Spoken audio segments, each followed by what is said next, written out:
welcome back to the Marketing Boost. I have Franklin Morris here today. He is the founder and CEO of KeepTabz. Correct. You got both my name and the company name correct. Yeah, it took me a time or two, but we got to go. As soon as the camera turns on, it's like the mind goes blank and everything gets higher pressure. Yeah. You could put me in front of a crowd. Yeah. Not too big, maybe 200-300 people. Totally fine. Not going to mess up. Put me in front of a camera, I break down. Yeah. Well, this is going to be viewed by millions, so we can hope one day. Yeah.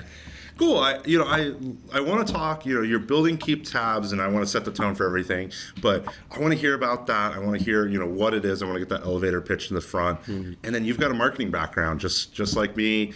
We've been through. We've worked with a lot of B2B SaaS. We've worked in different kind of industries and with big companies and small companies. We do some mentoring here at Geekdom, and I want to see kind of where that is comparison to building, a startup, and especially, jumping into that after a career of building startups for other people. Yep. So the first place, though, let's start with the pitch. What is KeepTabz?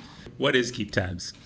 KeepTabz is competitive intelligence software. It's powered by AI. We use AI pervasively throughout the product, but it does much more than you can do with AI alone.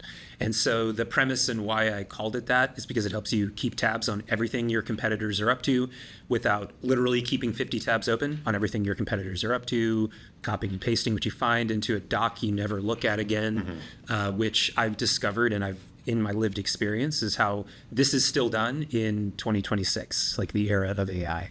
So for the most basic, I explain it to a fifth grader, it is keeping tabs, the pun intended, on your competitors. So figuring out what are they doing, messaging. I'm using the product for one of the startups I'm invested in helping on, and I find it really useful to see, oh, hey, they changed pricing, or, oh, man, they're rolling out a new feature set that isn't even hit, press or any of that. Yeah, exactly. So we bring together kind of all the data you'd care about as a marketer.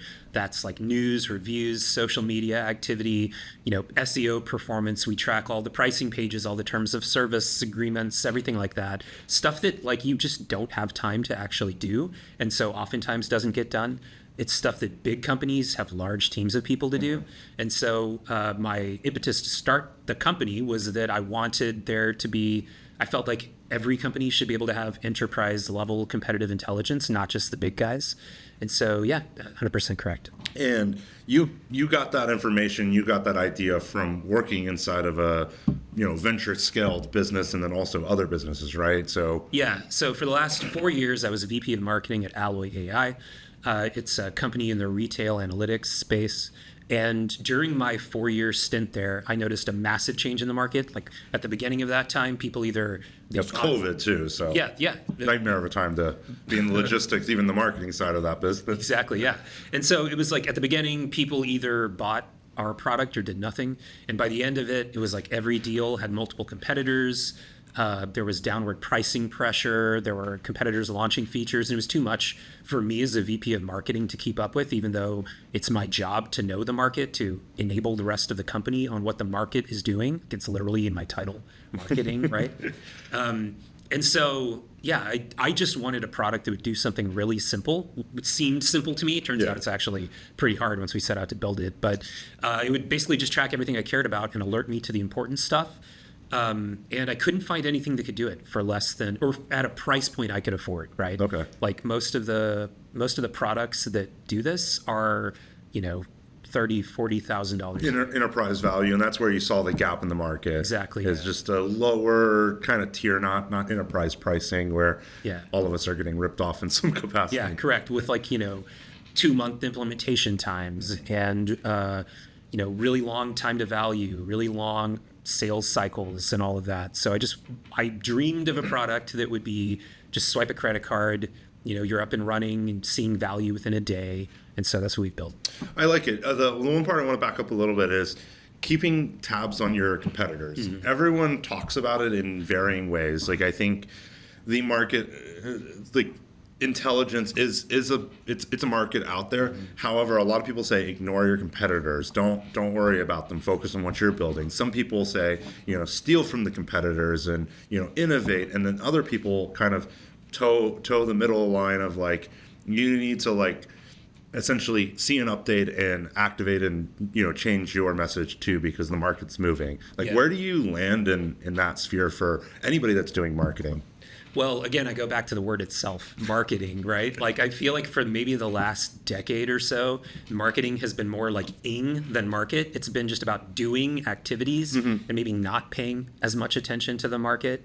But I feel like with AI in particular, now it's like the cost of doing a lot of marketing activities at scale has dropped to close to nothing. So multiple companies in this building with 2 employees are sending thousands of cold outreach emails. All of the ad channels are like completely saturated, right? LinkedIn, I mean, my God, my LinkedIn feed is just like a whole bunch of like lead magnets and stuff, right? So I think the companies that are winning are going to be the ones that understand their market, that understand what the customers want. Like, I think Steve Jobs famously talked about how he didn't pay attention to competitors. Yeah, that's much. one person that I think of out there, and the irony is now Apple pays attention to every competitor. Yeah, and I would say to like anybody listening, you're probably not Steve Jobs. And whether you're paying attention to competitors or not, your customers definitely are. Like, you actually don't get to determine who your competitors are. That's determined by your customers probably before they even get on a sales call. And so you have to be, if you're talking about the value you're providing or the features you have that customers should care about, like, there's no better way to get a pulse on what actually matters than to look at what competitors are saying, what's working, what customers are saying about competitors in reviews and interviews and things like that. I think the competitor part with the reviews is really important, because if you can see what is happening in pain points from other competitors, that's also a selling tool. If you see pricing as a constant conversation with all the competitors, you can come in and say, hey, pricings are transparent, clear. It's just like car dealerships. Everyone hates a car dealership, but the car dealerships that do it well are like, we're transparent pricing, no haggle, one thing or another. And while they have the headwinds in the market, they are able to tackle on it. And I think it's also a really great way for somebody starting out to go and figure out like where that gap is. Like, hey, if you can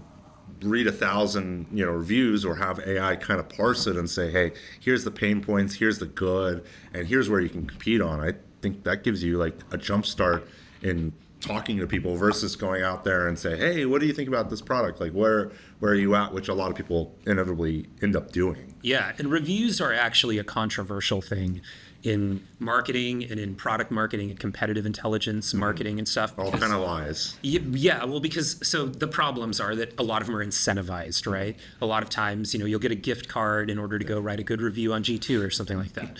Or you just have to wade through so much noise to actually find the important signals. And that's why I think AI unlocks the ability to quickly identify feature gaps, to quickly identify like common consistent complaints across thousands of reviews or hundreds of reviews. And that, I think, is like where reviews begin to be important. It's one data point, right, that you can look at to sort of triangulate what's happening in the market and what customers actually want. I agree with that, and I think the noise is a big problem, and I think that is the problem with marketing right now. There's so much noise. To your point, LinkedIn has shifted from being whatever it was in the past to being influencer central. X is no longer as influential, while some people argue that. And then on top of that, there's just so much junk. You can turn out blog posts, even really well-researched ones, in hours versus the days that it took before. I think there's so much more to track and keep tabs on that is becoming harder and harder. Like, how, like, as you were marketing this business and you've got a history, how are you trying to like actually get out there and market? Is it events? Is it talking to people? Or are you just like playing a volume game too and also pairing it with something? Yeah, I think you just have to do a lot of stuff. And when I was talking to you about this beforehand. I'm going to use that terrible analogy. Yeah. So like, in the past, I've had dogs, and I would get a dog that was 6 months old, and it would pee on the floor, and I would say no and feel like I potty trained it. And then one day I got a dog that was like 6 weeks old, and I realized like I've never potty trained a dog in my life. Like, I had inherited potty trained dogs. And so I've grown companies from like 5 to 10 million or 10 to 25 million, but it's amazing how much you inherit when you do that, right? And I don't want to like say that. And that's the infrastructure of Yeah. like even a 2-3 year old business has an infrastructure of marketing and brand voice, like all of that, right? Yeah, in finding product market fit, like ideally by that point, companies would have already done that, or Yeah. at least eliminated markets that are not a good fit. They would have some sense and like historical record of what channels actually worked, and like whether they didn't work because the channel is crap for this audience, or whether they didn't work because execution was off on that channel. Like, and then just the fact that like once you've been out there for a while, like marketing in the software space today, where there's so many vendors competing for attention. It's about building trust with your audience. Like Clay, we all know Clay, even if we've never used it, because it's like a product that through marketing has built a ton of trust, right? And when you're building trust from zero, it's a lot harder. And think of you come from the SEO world, right? And so think about even just like domain rating and like the trust that's involved in that. When you start a company and your domain rating is 0, right? Yeah. Like people think of you as spam. And so I would say the initial push is about building credibility and trust. And so that comes from people using the product, loving the product, talking about why they love the product, evangelizing the product. And that's stuff that in the early days doesn't really scale. It's finding individual customers that it can be really high value for, listening to their feedback to improve the product. A lot of it is like just one-to-one conversations. Like, we're not a high-priced product. We're a pretty low-priced product, right? Like sub $100. And so ideally, as a product like ours scales, we would have kind of something akin to a PLG motion. It's product-led growth, where you'd be able to swipe a credit card. Onboarding would be pretty automated, right? Because of the fact that, like, in order to scale to, $1 million, $10 million, $100 million business, that has to be very low touch. But right now, it isn't. It can't be, right? I have to like really engage with all of our customers to make sure they're getting value, to like knock them over the head and force them to get value. Understand what the gaps are between what they want and what we're providing. And in addition, building the product. Like, I know you have a co-founder, but you're still hearing, oh, hey, there's a bug, or hey, there's a feature. Like, you're trying to parse what's a product, feature set, and then also how do you get them to actually go out there and be that person on the sidewalk going like, use KeepTabz. Yeah, exactly. So I think I mentioned trust and credibility. That I think comes from sharing expertise. So like, I have the advantage that I am the persona really that we're selling to. Like, I have spent decades doing marketing for VC funded businesses, and so and for PE backed businesses, for big giant corporate behemoths and stuff. Yeah, the $500 million raise sort of businesses. So it's like, I understand what those people's pain points are, what they're struggling with, the tools they're using, the frameworks they're using, and just have a lot of like scar tissue and expertise from doing things wrong that I can kind of share to help build that credibility. So sharing that on channels where people are looking to have their questions answered, whether it's communities where those people are already gathering, there's a lot of like Slack communities for marketers, or Reddit forums or something like that, which is its own headache and problem, to be honest. LinkedIn, that I think is like how you go about building that sort of credibility, by just so it's like founder-led social like community, and that's working better than the SEO or anything else at the moment. I tend to think so. I mean, when you look at, I look at like our B2B. Are you familiar with that? So love him. Adam Robinson, right? He has kind of created this. I think he coined it, this idea of like inbound led outbound or something, right? Where you are out there in the world sharing your expertise, essentially like a free consultant, giving away so much knowledge that people can't even believe they're getting it for free. And then like outbounding selectively to people who are already engaging with your content, with your website and stuff like that. You just see a much higher conversion rate in terms of like, your outreach email or whatever to meeting, when people already know who you are, when you've broken down that trust barrier, when they already follow you and trust your expertise. because ultimately, like what we're doing is we're productizing our expertise, right? Yeah. We're kind of like, we spot a problem in the market, we have a unique way to solve it, and we're building, baking that into our product in a way. And so in the early days, like the line between the founder and the product, I think, is relatively blurry. Yeah, you're doing the sales, you're doing the marketing, you're doing the building. Now that trust building, it sounds like there's a lot of work. Like, do you have a balance in your day of like, I'm gonna carve out 4 hours for engaging with the community? Like, how do you balance that day? I have no balance in my day. Are you kidding me? No. I think there are things I know are so high priority for me that I have to be doing them. Like, we're at this stage where, okay, so we've have built out kind of an initial product. Yeah. It is not as full featured as the product we will have by the end of the year, but it's good enough to have paying customers, right? And so I think my objective right now is to just get to as many paying customers as we can, to get that feedback loop really going, to understand from our paying customers, what it is they want. And so that I know needs to be my core objective. Go ahead. In there, paying customers, I think that's a unique thing that I keep hearing through conversations. Yep. Is there's a lot of noise, not only on the marketing side, but inbound of people giving opinions. We see it on Hacker News. Like, my favorite comment on Hacker News is a comment to Dropbox of like, I could do this with my NAS. Like, your product's never going to go anywhere. Yeah. It's the same thing with you. Is it the paying customers have a vested interest? Like, how do you also filter that from the paying customer that paid for a month and dipped? Like, like, how do you parse all of that? So I have two thoughts on this. One is related to product market fit, which I'll get to in a second. And one is related to like paying customers versus, let's call it like non-paying people advice, right? Which you get a lot of when you're first starting a company. Mm-hmm. And it's good to go seek out that advice, but there is nothing that's more valuable than hearing from somebody who's actually willing to spend money on a product.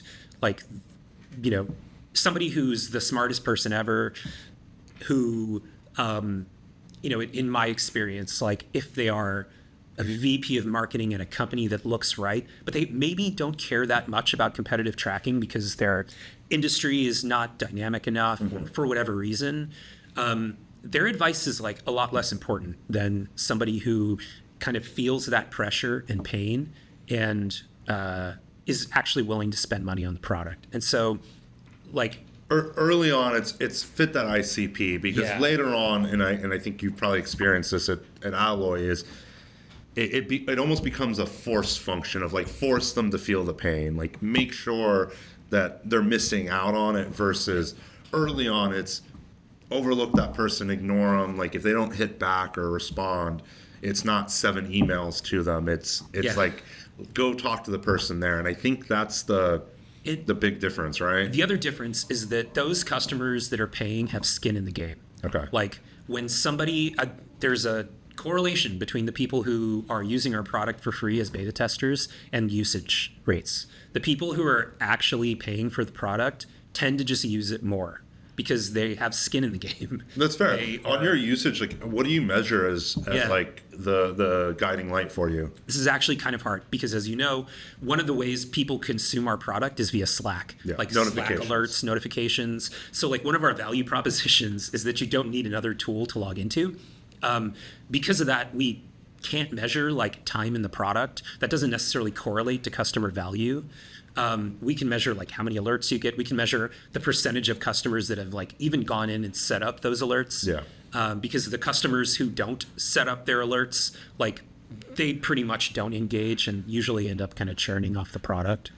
That was very fair, because the thing that keeps me engaged with it is I click a link and then go to KeepTabz and say, oh, this is the more information, and maybe sign in once a week where I'm like, oh, that looks really interesting. But it's also dependent on my competitors. Like, what they're doing. If they're moving really fast, I'd probably be signing in a lot more. Like, I think you use a demo for Asana and Monday and Trello. That whole industry is like lightning fast. Like, I mean, like Monday, I saw, because that is my demo account, I'm tracking all the project management tools, And like Monday changes their pricing like 3 times a week, right? And so if you're a competitor of theirs, you have to stay on top of everything that's happening. Whereas, if you're tracking like IBM and SAP and, like kind of the boring ossified part, by the way, if they're listening and want to be a customer, I'd love to talk to you. I didn't mean that about you guys. But if you're tracking like the sort of older part of the industry that moves really slow, it might be less dynamic and you may not actually be the right customer for us. But in general, I do think like logins to the product are what we'd look at.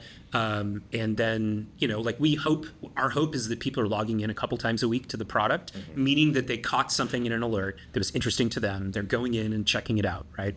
Yeah. And then as we expand like the product features, I think there'll be sort of different things we look at. Like one of the things we've talked about doing, I don't know if I haven't talked about it like publicly, but we're going to begin building like API endpoints into our product so that people can connect to their agents, to Claude code, to things like that. So, and instead of connecting to 10 different APIs and like 25 different crawlers they have to maintain to bring all of this together, they'll be able to just sort of plug their agents into one turnkey API to get everything competitive, right?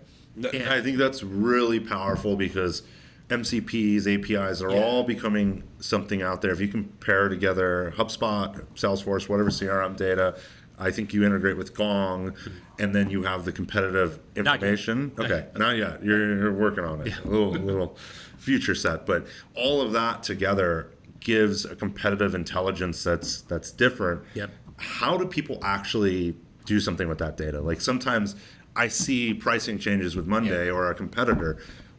Should I be changing my prices? What do you like give the advice, out of free advice out there? What are you telling people to do with your data? Yeah, I feel like I saw a meme one time where like every single question you ask a marketer, the answer is always, it depends. And that's kind of what it feels like here. Like it just depends. There's so much happening in markets. Markets are like emergent phenomenons, right? Mm-hmm. They're not static. They depend on like all kinds of things other companies are doing. Just because a competitor drops their price doesn't mean it's actually a good thing that they should have done. You know what I mean? And they may very well pull it back up. Like I've seen a ton of companies that are constantly kind of testing things out, testing out a different CTA, changing the CTA on their homepage or something like that, right? Especially with pricing. I see pricing go up, down, left, right constantly, and it never stays stagnant. And then if you try to copy them, you end up in like the similar cycle of like, well, this kind of works, that one kind of doesn't. But how do you parse that noise then? Like,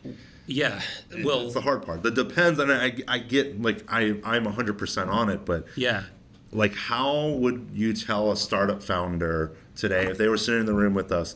How do you parse that and make an informed decision that's going to be impactful? I think the starting point is just knowing what's going on, right? Mm-hmm. So that is already puts you ahead of probably a ton of different companies who are just operating in the dark largely, or just opportunistically or ad hoc, even keeping tabs on their market, right? So the first thing you have to do is just understand like what those important signals are, like pricing changes, feature launches, things like that. Competitors moving into new ICPs. I think like that's step number one. Mm-hmm. Step number two, I think, is understanding your own feature set and ICP compared to your competitors, right? Because just because a competitor raises their prices, like they may very well have a higher average deal size than you. They may be going after a very different segment of the market. Like for us, we are, tend to be looking at like mid-market and like smaller companies, right? And so if a competitor of ours were to raise their prices, it's like, cool, you guys can have enterprise. Like that's not where we're focused, right? Yeah. And so I think understanding like that dynamic and understanding like, well, enterprises are going to want like this particular feature. Just because competitor number two is building that feature out doesn't mean you need to necessarily chase that. It's sort of about, informing your own kind of thinking about your own roadmap, like what you're building and who you're building it for. If you do have a direct competitor going after the same ICP who is seeing success with a certain move, maybe they're launching a certain type of campaign on, LinkedIn or Google Ads or something like that, and they've been doing it consistently for a while, they've been in market longer, that's something you should stop and look at and try to understand. From like an SEO perspective, if you see certain types of content that's driving a lot of clicks to your competitors, around keywords with like low difficulty scores, that's something you should think about like actioning against, right? But in general, I think like whether or not you should blow up your roadmap because a competitor launched something, in most cases, I'd say the answer is probably no. You shouldn't do that. You should be informed, kind of like, because like I said, markets are emergent phenomenon, right? Like they're constantly moving and dynamic, and you need to look at like, is competitor 2 like actually kind of moving more down market into wherever your like domain of genius is, right, for your product. Fair. Yeah. The part that I'm hearing, the part that's a through line through all of the conversations is it seems like your unfair advantage here is your marketing background. And you built a product that's service to you more than anything. And your domain knowledge is that your market, essentially. Is that something like more founders should be doing, where their unfair advantage is like whatever they're focused on? If somebody's focused on fashion, they love fashion, they built a startup, or is it sometimes like better that they go into a new market where they're like, I don't know finance, but I know this is a problem because I don't know it? Like, where do you think that lies? I think it depends. It's a classic marker. Yeah. I mean, I've had conversations with founders where they've said like, how do I get early customers? I have no idea how to do it. And oftentimes I will say like, open up your Rolodex, go to your LinkedIn contacts and just reach out to like 10 people in your ICP and ask them to use your product. And if you don't have 10 people in your ICP that would actually want to use your product, then you should probably question whether you're the right person to be building that product at all. I tend to think that like expertise matters a lot, especially in certain industries. Like if you're just a developer, not just if you're just a developer. Well, with AI today, it could be just a developer. Yeah. So if you're a developer and you're trying to create this type of product, you're, I think, going to struggle against companies that have deep domain knowledge and are able to bake that in. Like especially as AI becomes more pervasive, as it does more of the sort of like workflows that are downstream of just intelligence collection. A lot of that's going to come down to the prompting. It's going to come down to the output, right? And AI models are probabilistic. Like they're, it's like you feed them slightly different stuff and you get dramatically different outcomes. And knowing like what outcome your customer actually wants and will be the most useful to them is kind of like a superpower. It just helps you provide value a lot faster. And that's extremely hard to do if you don't know your industry pretty well. Now, I have heard of companies, Carta being one of them, where they actually went to like, they shadowed a whole bunch of, attorneys and finance people working on cap tables for like a couple of weeks. Like literally they had their product team standing over their shoulders, watching every click they made, watching everything they did, and took that and like internalized that and basically baked that into their product.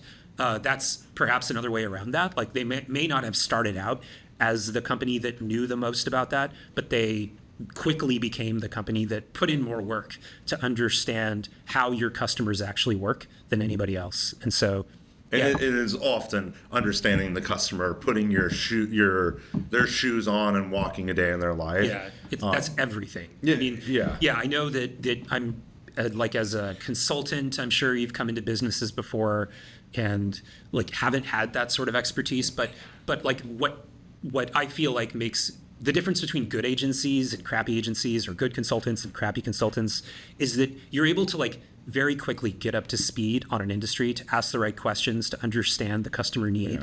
So I think that that's true of like being a founder too. You have to really understand it. And even as a founder and as a marketer for a long time, like I'm still learning things about how different industries use the competitive intelligence that they see coming in our product. Fair. I've really enjoyed this conversation. I think it's been fun. That makes one of us. The competitive intelligence space, like when you first told me about it, I was a little skeptical on it because marketers, our budgets are thin. They get cut first, and I think the one conversation part here again that I keep seeing these through lines of everything is marketing is tied to sales, and sales is tied to marketing. I know you've talked about battle cards and all of that. It's it is a part of life that you got to have a skill in marketing, you got to have a skill in sales, and building those startups are never easy, and most of it's unscalable, like you're saying. Anything that you would tell a startup founder today that, like, when you started this journey, or even yourself when you first started, like, what would you tell somebody on the journey to do a startup? I saw a shirt from Brickyard. Do you know Brickyard? They're like an incubator. Oh, yes. Yeah. They had a shirt that says, "Hang in there, it gets worse." Like, I thought that I thought it was going to be a lot easier than it actually turned out to be. That's probably naivete, right? But I think it's needed when building that startup a little bit. Yeah. I think that sometimes the problem that you are setting out to solve is not actually the problem the market needs solved. Like, I thought that bringing all of the competitive activity together in one place was the problem, but that's not the problem. Actually, the real problem that customers face is just like finding the signal in the noise, right? Mm-hmm. There's so much noise happening in the market all the time. Most of what is happening in your market at any given time is actually largely probably pretty irrelevant. So it's about like the 1 to 5 different things per competitor, per week, per month, or whatever, that you actually really, really need to know are happening.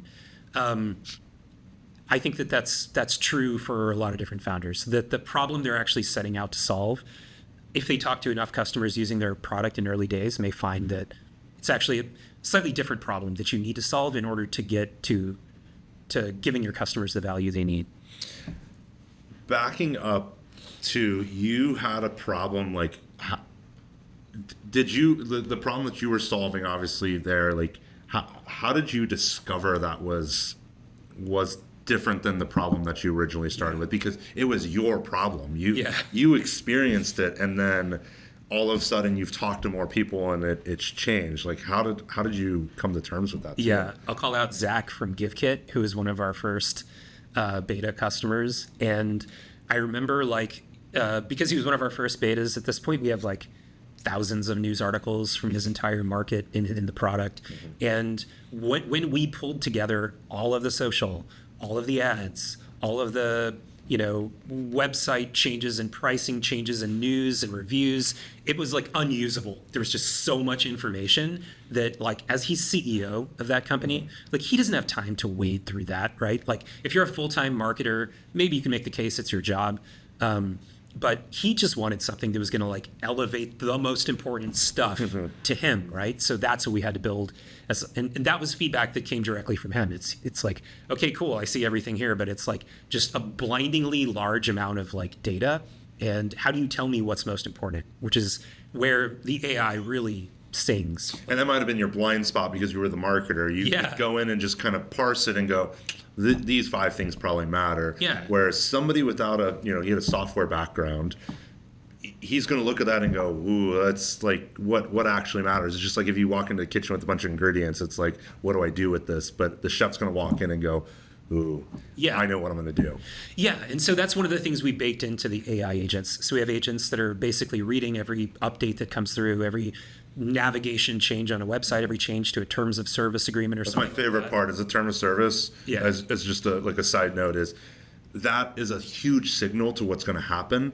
If somebody puts in new terms on, like, for example, I saw it with a bank. A bank added new terms for prediction market stuff, and I was like, oh, they're going to hit the prediction markets. And 4 weeks later, they're talking about prediction markets, and I think that's going to be your first sign, because everyone goes to legal in some capacity and goes, hey, how do we cover our butt on all of this? Totally. Yeah. Oftentimes they have to sign off on terms before they'll sign off on anything else, right? And so that is one of the first places you begin to see changes. It's a fun place to watch. Yeah. Yeah, but it's impossible to do manually. Yes. Like, nobody's going through those documents and comparing them. No. But that's one of the things that the AI in the product does so well, is it like not only identifies a change, but interprets the strategic meaning of that change, right? It says, like, hey, this changed in the terms of service, like, that could indicate this. Or, your competitor added a new navigation item on their website. That could strategically indicate that they're moving into a new ICP or geography or something like that. And so, I think, yeah. No. To wrap it up, where can people find you on the internet? Yeah, so they can find us at www.keeptabz.ai. They can go there, sign up, check out what we do. I'm at LinkedIn/in/Franklin Morris. Okay. My name, We'll put not those in the- Franklin Morrison. Not Franklin Morrison. We'll put it all in the show notes. Yeah. We really appreciate you having on here, and I'm sure the editing team will have a lot of fun editing. Okay. Do. I appreciate it.